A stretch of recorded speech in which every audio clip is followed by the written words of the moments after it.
once was a beggar and his dog who slept in a sleeping bag against the wall beside a restaurant.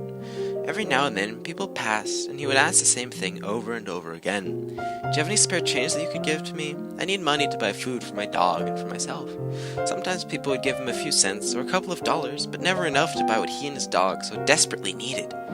Then one day, a man in a suit came by, and the beggar said the same thing he always said, expecting a few dollars. But when he had said his plea, the man stopped and stared at him for a few seconds. Convinced that this well-dressed man was going to yell at him, saying something like, "How dare you talk to me that way? Do you know who I am?" As he started to think up a response to something like that, the man reached into his pocket and pulled out a wallet. He took out $300 in cash and said, "Would this be enough?"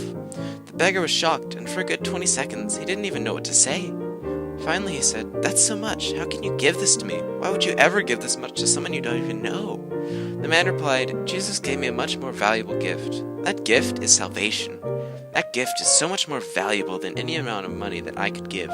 If Jesus gave his life, then why shouldn't I give at least a little to others? I would like to pray with you if you would let me, and I would also like to get you off the streets.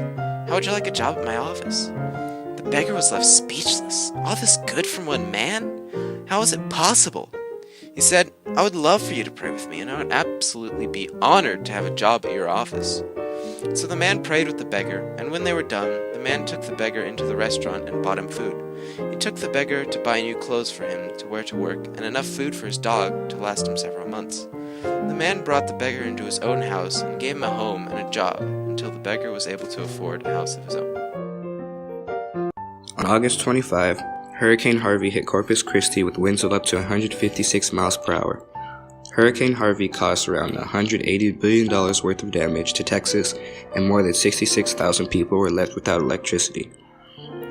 After the storm, rescue teams immediately went out and started searching for survivors, whether it was on boats or looking for survivors on their rooftops from helicopters.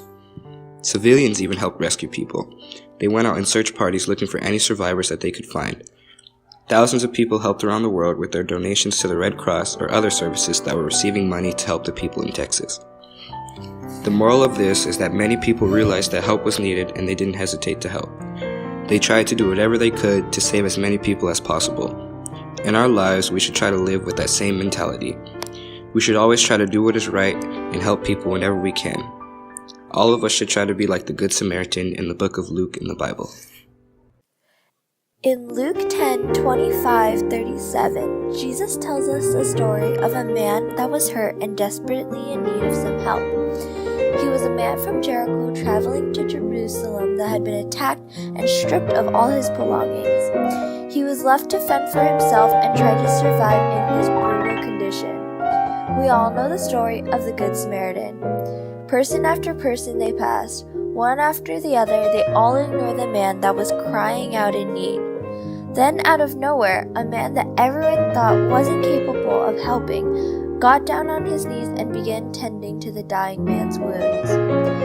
The amount of humbleness it took the Samaritan to take care of this man also took great kindness and compassion. He basically helped his enemy. We could all learn a thing or two from the Samaritan. Why is it that we all have such a hard time helping the person next to us?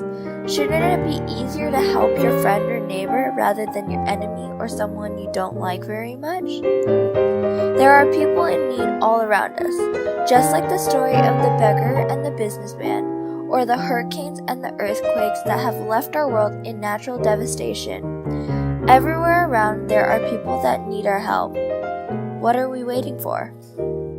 We are the ones that are going to make a difference in this world.